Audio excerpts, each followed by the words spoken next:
सबके नमस्कार प्रणाम बा। और आज हम आगल बनी हेलो। दीपक जी गांव में। दीपक जी और आज भैया नमस्कार। बरंडी हमारा समझ में ना आइल तो हम दीपक जी के लगा ए ठीक ठाक बा, कुछ मीडिया लोग आइल बा दुआर पर। दीपक जी ओदे बैठल बनी वहां के आज देखे के बा का भइल फोन से माने वहां के बात करतनी। आज यहाँ के गाना के रिव्यू हुई। एक महीना में 7 गो गाना गा दल बनी। सोच ली 1 महीना में 7 गो गाना के नाम बा पीवा दीवाना बा बरंडी के। तो अब कुछ लोग के समझ में नहीं का कि बरंडी का होला ब्रांड का होला, कुछ लोग गलत समझ लेता। तो दीपक जी स्वागत बतनी खड़ा हो जी। स्वागत बा का भोरे भोरे ठंडा पाला में गजन कइले वो गाना गा दल बनी सैया दीवाना दुकान जी बरंडी के की। हां ब्रांडी ओकरा के नाम बोला। हिंदी में ओकरा के ब्रांडी, इंग्लिश में ब्रांडी बोले जी। भोजपुरी तो जानते बड़ो। हां भोजपुरी में ओकरा के बरंडी कहल। 1 महीना में वो 7 गो गाना गा दल बनी पीवा दीवाना बा बरंडी के। तो लोग है ब के ध्यान नहीं के देत, खाली कह देता।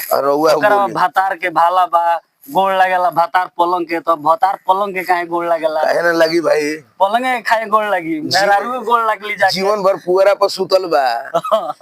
ओकरा दहेज में मिल गइल पलंग मान लो 2-3 लाख के। जी जी तो धबा धब गोड़ लागी नु पलंग के जी। अच्छा हई गाना का मतलब सामाजिक पियवा दीवाना बा बरंडी के बात में लोगवा के नहीं समझ। नहीं ये मैं कंफ्यूजन दूर कर देना चाहता हूं। कंफ्यूजन तन दूर कर दी कि रोज पी के भागावेला ठंडी के। ऑलरेडी दारू के बोल रहा है वो। अब बरंडी भोजपुरी में बरंडी ब्रांडी ऊपर लिखल बा। अब ब्रांडी होला लेकिन बरंडी गावल बा तो लोग ओकरा के दूसर ले लेता। तो केकरा का कहे बोली तनी से गा के तनी सुना दी। रोज पी के भागावेला ठंडी के, रोज पी के भागावेला ठंडी के। हमर बलमा दीवाना बरंडी के। हमर बलमा दीवाना बा बरंडी के। तो लोग गलत मत समझलो। यहाँ के वीडियो जाके देखो वही में लेले बनी एगो ब्लैक लेवल के बोतल माने दारू के। है बरंडी है। बरंडी यूपी में शूटिंग भेल बनारस हमरा ख्याल से। अब बनारस में ना बाबू, बिहार में दिलदार शूटिंग किया है। ऐसा कुछ नहीं है। ब्लैक लेवल कहां से आ गइल? ब्लैक में आइल होई कहीं से। अरे वो खरीद ले बनी। खरीद ले का डायरेक्टर जानोस डायरेक्टर। अच्छा जहां गानवा बा बोतलो ले ले बनी ढिमला जतनी पोखरवा में मार। अब का करबो नशा ठंडा के दिन बार पानी में ढिमला जतनी। अब नशा में कुछ बुझाता, नशा में दशा खराब रहता बाबू। और यो कुली गाना गा दल बनी साड़ा आवता बेलाना धरे के पड़ी। हां तो मान लो पढ़ल लिखल बाड़ू कितनो कुछ करबू, ससुरा जेबू तो बेलना रोटी पकाही के पड़ी, सास ससुर के खियाही के पड़ी। कितना पढ़ लिखला लेकिन बेलना तो धरही के पड़ी। बात सही बा। गाना यहाँ के गावल एकदम सटीक। लोग के ना समझ में आवेला तो ओकरा के भले बवाल कर देला। अभी और गाना ही ट्रेंडिंग में चलता है इंस्टाग्राम पर। चले दी सब वालों के आशीर्वाद हो, हमारा चाहे वाला सुने वाला गुने वाला श्रोता रूपी गार्जियन के आशीर्वाद हो सब चलता। अच्छा एगो बात हमरो से पूछे के चाहतनी फिल्म इंडस्ट्री से कि हीरो तो सब केहू बा, हीरो केहू बन जाला माने सिंगर केहू बन जाला। लोग के ना समझ में वाला, पब्लिक के ना समझ में वाला कि प्रोड्यूसर और डायरेक्टर में का अंतर होला। ई पहले तनी बता दी व्यूअर से। तारा समझ में ना होला। हमारा समझ में आवला जे पैसा लगावेला प्रोड्यूसर और जे डायरेक्ट करेला जे समझावेला वो डायरेक्टर। हम जैसे कि मान लो जे माल पानी लगावेला खर्चा पैसा बा ओकरे के प्रोड्यूसर कहल जाला। डायरेक्टर निर्देशन में जे बनावता फिल्मवा के माने डायरेक्ट करता जे होई हैंगा करे के डायरेक्टर को। जैसे किसी के पास क्वालिटी है पैसा नहीं है तो प्रोड्यूसर चाहेगा तो उसको हीरो बना देगा। काहे यार हदाल बता तो गधो हीरो बन जाएगी। ना सब एक्टिंग करे के पड़ी। माने वही ना जिसमें क्वालिटी है एक्टिंग है उसके पास पैसा नहीं है तो अगर मानी जे माने एक प्रोड्यूसर चाह दियन कि इनकरा के हीरो बनाओ सब एक्टिंग हां सब टैलेंट भरल बा तुमके काहे ना बन जाए। माने वो पैसा लगा दिए। हां काहे ना लगा दिए। अच्छा टेक्निक को चाहिए। अच्छा 10-15 फिल्म किया गया है। अभी दिलदार की दुल्हनिया रिलीज हो रहा है। अच्छा आपको लोग कह रहे हैं कि दिलदार कट। दिलदार कट स्टाइल है ना, दिलदार कट क्या है? अच्छा दिलदार ये दिलदार कट है। लोग सब लोग देख रहे हैं, सब लोग दिलदार कट के नाम से मशहूर हो गए हैं दीपक दिलदार के। और हमारे बहुत ही अच्छे मित्र हैं, इनका गाना आ गया है पियवा दीवाना बा बरंडी के। हाँ तो हर वैरायटी बरंडी के बा एकदम बिजोड़ गाना बा निकलो।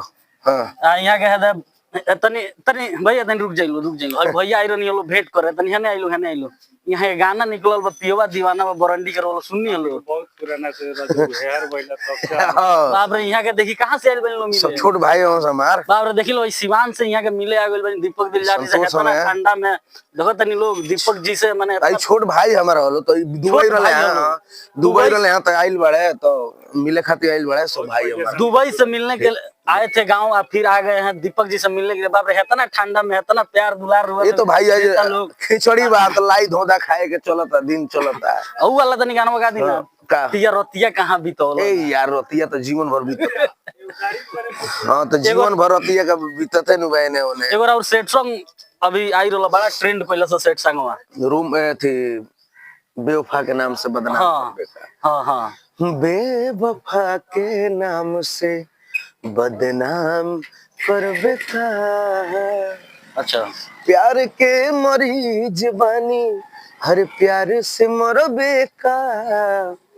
अरे बेवफा के नाम से बदनाम करबे का।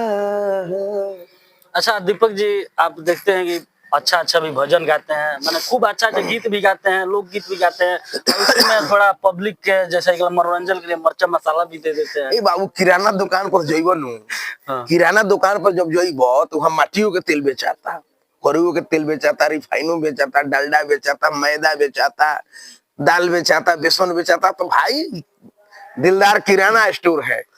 यहाँ पे भजन भी गाया जाएगा, सब चीज मिक्स। भजन भी गाया जाएगा, गजन भी गाया जाएगा, हर एक वैरायटी के जो लोग को सुनने वाले हैं। कुछ लोग कहते हैं कि दीपक दिलदार ब्रांड है, अच्छा अच्छा गाना गाते हैं। कुछ गाना ऐसे गा देते हैं लोगों को पसंद नहीं पड़ता है, अश्लील गा देते हैं। अरे यार मान लो कितना लोग बा तो रोज शाकाहारी खाता के, मान ली मुर्गा खाली वालों के मटनो खाली हो, तो वह वैरायटी बता। दिलदार को भी शौक है, कभी कभी मैं भी सब का सेवन कर लेता हूँ। आगे बोलो। अभी भजन गाओ गाओ तो वो गाये लगी। थोड़ा भजन सुना दीजिए। हैं? भजन। राम लखन सीता मैया के, ओ हो राम लखन सीता मैया के, अरे संग ही बोलवले बानी हम हनुमत गोसैया के। तो जे कहे लगी दिलदार जी यहाँ के दिलदार कट है, जे कहे लगी यहाँ के अश्लील गावनी, तो यहाँ के अश्लील ना गावनी, यहाँ के थोड़ा पब्लिक के बीच में मरचा मसाला देत रहनी। बढ़िया बढ़िया भी गाना गावनी, यहाँ के बहुत गाना बा, हिट बा, 100 मिलियन 200 मिलियन प्लस बा। रतिया कहाँ भी तैला ना, बेवफा तोहरे चलते हम प्यार में बदनाम हो गई। तार फेवरेट गाना हो? हमारा गाना फेवरेट हमरो विधाता वाह दुगो दिल बनैते, वाह वाह। एगो से धोखा खैती, एगो से जियते। देख ली लो गाना कितना बढ़िया बा। बेवफा तोरे चलते प्यार में बदनाम हो गई नी, और बहुत अच्छा लगल दीपक जी से मिल के। ही लेकिन गावत रही रहुआ गाना, बड़ा अच्छा लगल रहुआ से मिल के। बहुत बहुत धन्यवाद, नमस्कार।